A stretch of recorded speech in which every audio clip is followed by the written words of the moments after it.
좋은 아침입니다. 오늘 주시는 하나님의 말씀은 시편 111편 5절에서 10절 말씀입니다. 여호와께서 자기를 경외하는 자에게 양식을 주시며 그 언약을 영원히 기억하시리로다.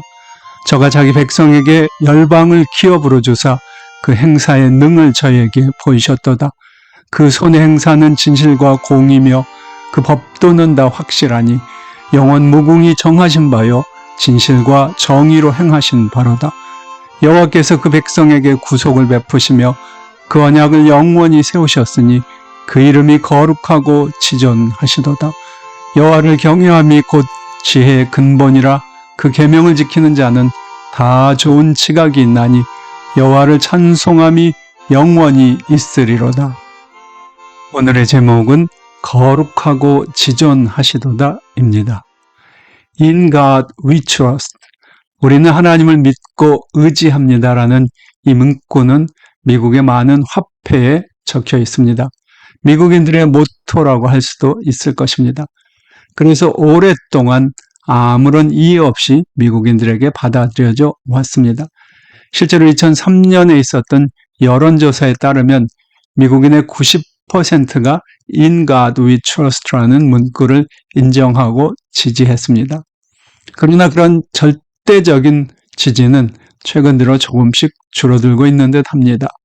2019년 미국의 젊은 학생들을 대상으로 한 설문조사에서는 전체 반이 조금 넘는 53%의 학생들만이 이런 문구를 화폐에 넣는 것에 동의했다고 합니다. 심지어 미국의 일부 단체와 사람들은 이 문구가 종교 간의 차별을 금지하는 헌법을 위반한다고 주장하면서 그 사용에 반대하기도 합니다.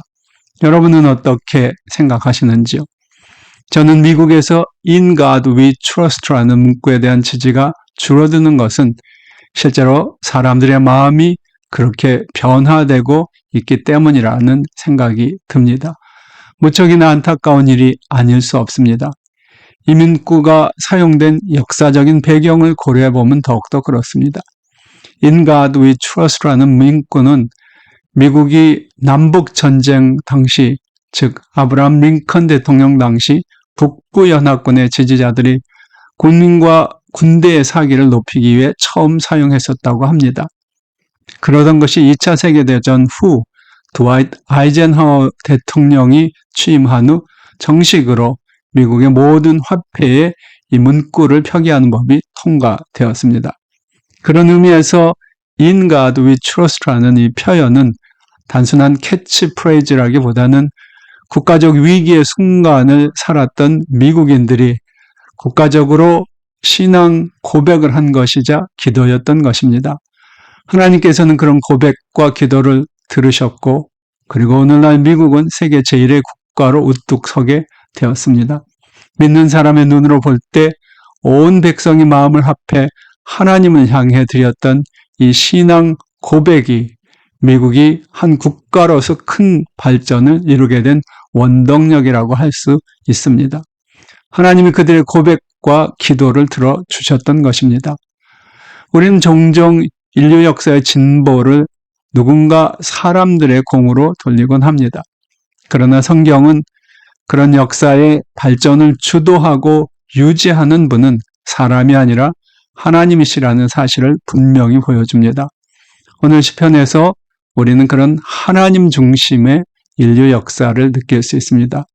여러분은 오늘의 시편을 읽으면서 이 시편의 대부분의 문장의 주어가 하나님이라는 사실을 느끼셨습니까? 잘 살펴보면 이 시편에 나오는 대부분의 문장의 주어는 하나님입니다. 하나님께서 그 백성에게 양식을 주셨고 하나님께서 그들에게 땅을 주셨고 하나님이 언약을 기억하사 그들을 구원하셨습니다. 하나님이 주셨기 때문에 우리는 먹을 수 있었고 하나님이 땅을 주셨기 때문에 우리는 이 땅에 거할 수 있게 되었습니다. 하나님의 언약을 제정하시고 기억하셨기 때문에 우리는 용서받고 구원을 받을 수 있었습니다. 즉 하나님이 모두 하셨다는 사실입니다. 그렇다면 우리는 무엇을 해야 할까요? 시편은 그것이 바로 하나님을 두려워하고 그분을 신뢰하는 것이라는 사실을 보여줍니다. 오늘 시편은 그 시작에 그는 자기를 경외하는 자에게 양식을 주신다고 시작한 후 여호와를 경외하는 것이 지혜의 근본이라 그의 법도를 따르는 자는 총명이 있느니라고 마치고 있습니다. 즉 인류의 역사와 우리 개개인의 삶을 주관하시는 분은 근본적으로 하나님이시라는 것입니다. 그런즉 우리의 가장 근본적인 과제는 그 하나님을 인정하고 높이고 의지하는 것입니다. 오늘 우리는 다시 한번 위기의 시대를 살아가고 있습니다. 무엇이 이 위기의 시대를 극복하고 하나님의 축복을 누리게 할 수 있을까요? 그것은 다시 한번 우리가 진정으로 In God we trust를 고백하느냐, 그렇지 않느냐에 달려 있습니다.